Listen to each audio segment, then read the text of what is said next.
মানুষ মানুষের জন্য, ঠিক কি না? রাজনীতি হবে মানুষের জন্য, ঠিক কি না বলেন? যেখানে কোনো প্রতিহিংসা থাকবে না, যেখানে কোনো বৈষম্য থাকবে না, যেখানে কোনো হয়রানি থাকবে না। আমি মনে করি যারা আমাকে ভোট দিবে তারাও আমার, যারা দিবে না তারাও আমার। বর্তমান প্রেক্ষাপটে যে রাজনৈতিক অস্থিরতা শুরু হয়েছে, একদল ক্ষমতা আসলেই বলে যে যারা বিপরীতে আছে তাদেরকে শেষ করে দিব। অপরাধ যদি করে 5 জন, মামলা দিয়ে 500 জন। কথা কন ঠিক? এইভাবে যদি রাজনীতি চলতে থাকে তাহলে আমাদের দেশের যে রাষ্ট্রের অবকাঠামো, এই অবকাঠামোর সিস্টেম দিনে দিনে দিনে দিনে দিনে দিনে একদম ধ্বংসের দিকে চলে যাবে, ঠিক কিনা বলেন? আমি মনে করি যে এই দেশের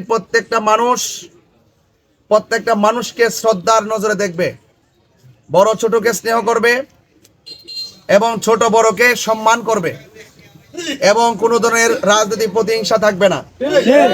আমি মূলত আজকে কিন্তু সমাবেশ করতে আসি নাই। আপনারা জানেন যে গণসংযোগ নিষেধ। আমি যেখানে যাই এখানে আমার শুভাকাঙ্ক্ষী অনেক মহব্বতের মানুষ চলে আসলে মানুষ একটু বেশি দেখা যায়, ঠিক কিনা বলেন? মূলত এইভাবে কিন্তু আমি আসছি। দেখেন, কোনো প্ল্যান প্রোগ্রাম তেমন বেশি নাই। আপনারা অনেকগুলো মানুষ এখানে এসেছেন। আমি আবারও বলছি, ধর্মীয় মূল্যবোধের পক্ষ থেকে যদি কিছু লোক যদি রাষ্ট্রতন্ত্রের গুরুত্বপূর্ণ জায়গায় থাকে, তাহলে আমি মনে করি এই দেশের যে রাজনৈতিকভাবে যে অস্থিরতা, এই অস্থিরতার মধ্যে স্বস্তি ফিরে আসবে। কারণ আজকে আমাদের পারস্পরিক মূল্যবোধ না থাকার কারণে আজকে আমরা মানুষের প্রতি মানে এত আক্রোশ, এত প্রতিহিংসা, ধরো মারো কাটো, আমি ক্ষমতায় আসছি সব শেষ, মানে এই যে চিন্তা ভাবনাগুলো একবারে বিগত দিন থেকে এই পর্যন্ত অনেকাংশে যেই সমাজে এই চিন্তাটা থাকছে সেই সমাজ ধ্বংস হয়ে গেছে। কথা বলেন ঠিক? সমাজ চলে ক্ষমার মাধ্যমে, ঠিক কিনা বলেন? প্রতিশোধ নেওয়ার নাম ইসলাম না, ক্ষমা করে দেওয়ার নাম ইসলাম। তো আমি একটি মূল্যবোধের জায়গা থেকে, আপনারা জানেন যে আমাকে সারা বাংলাদেশ বিদেশ সকল যে দেশে বাংলা ভাষাভাষী কয় সবাই আমাকে চিনেন এবং আমাকে মহব্বত করে, আমিও তাদেরকে মহব্বত করি। তবে আমি পরিষ্কারভাবে আজকে আমি আপনাদের মাঝে সেবার লক্ষ্যে আজকে আত্মপ্রকাশ করলাম। কেন?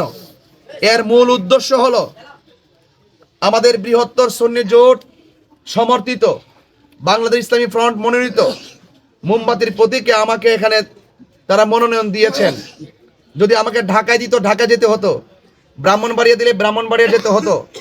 যেহেতু আমাকে এই সোনারঘাটে দিয়েছেন আর সোনারঘাট মাধবপুরের ভালোবাসার প্রস্তাব আমাদের কেন্দ্র বিবেচনা করেছেন, তাই আমি এখানে এসেছি। এটা কি সাংবিধানিকভাবে কি লিগ্যাল না ইলিগ্যাল? তাহলে এটা নিয়ে অনেকে যারা প্রশ্ন করে তাদেরকে সুন্দর করে সাংবিধানিক উত্তর দিয়ে দিবেন। 2 নম্বর হলো যে আমি এই মাধবপুর সোনারঘাটের জন্য কি করেছি, একটা ইট লাগাইছি কিনা দেখান তো দেখি, এরকম অনেকে বলে কিনা? অনেকে বলে কিনা? এটার উত্তর হলো আমি তো কোনো রাজনৈতিক প্রতিনিধি না, আমি তো রাষ্ট্রের কোনো প্রতিনিধি না। আমি কি মেম্বার? আমি কি চেয়ারম্যান? আমি কি এমপি ছিলাম? তো যেহেতু আমি ছিলাম না, তাহলে এখন যেহেতু আমি করার জন্য আমি নিতে আসি নাই, দিতে এসেছি। আপনাদের মহামূল্যবান সমর্থন যদি আমার প্রতি থাকে আর আল্লাহর পরিকল্পনা অনুযায়ী যদি আল্লাহ যদি লিখে রাখে, তাহলে আমি পরিষ্কার ভাষায় একটা আশ্বাস দিতে চাই যে এই মাধবপুর সোনারঘাট আমার পক্ষ থেকে আমি এমনভাবে সাজাতে চাই, এমনভাবে গড়তে চাই, চা শ্রমিকের নিদারুণ কষ্ট ক্লেশ, তাদের দুঃখ বঞ্চনা এবং সনাতন ধর্মী সহকারে, এবং আমাদের যে মেহনতি মানুষ রয়েছেন তাদের যে চলাফেরার পথে যে অনেক ধরনের সমস্যা, সকল সমস্যার সমাধানের লক্ষ্যে 3টা বিষয়কে আমি কুট করে নিয়ে গেলাম। সবাই মাথা রাখবেন, 3টা বিষয় আমি কুট করে নিয়ে গেলাম। একটা হলো শিক্ষা, আরেকটা হলো স্বাস্থ্য, আরেকটা হলো উন্নয়ন। এই 3টা খাতে এমনভাবে আপনার সন্তান আমার এই সমাজ সোনারঘাট মাধবপুরকে এমনভাবে আলোকিত করতে চাই, সেটা বিশ্বাসের আশ্বাসের ভিত্তিতে বলছি না, আমি আমার কর্মের দ্বারা আপনাদের মনের ঘরে বিশ্বাসী হয়ে থেকে আমি যেন মরে গেলেও যেন আপনারা বলতে পারেন যে একটা ছেলে ব্রাহ্মণবাড়িয়া থেকে আসছিল, যা কইরা গেছে তার জন্য আজীবন আমরা দোয়া করতে পারবো। আমি ওই স্বপ্নটা নিয়ে আমি আসছি।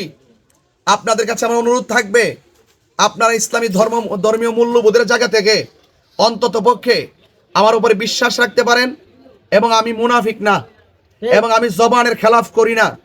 এই জন্য অনেক ষড়যন্ত্র আমাদের বিপরীতে হয়, বিপরীতে হলেও এই সমস্ত বিষয়াদি নিয়ে আমি কখনো কর্ণপাত করি না, কারণ অনেকে অনেক কথা বলতে পারে, কিন্তু আমি নিজে কি হতে পেরেছি সেটা নিয়ে আমি চিন্তা করি।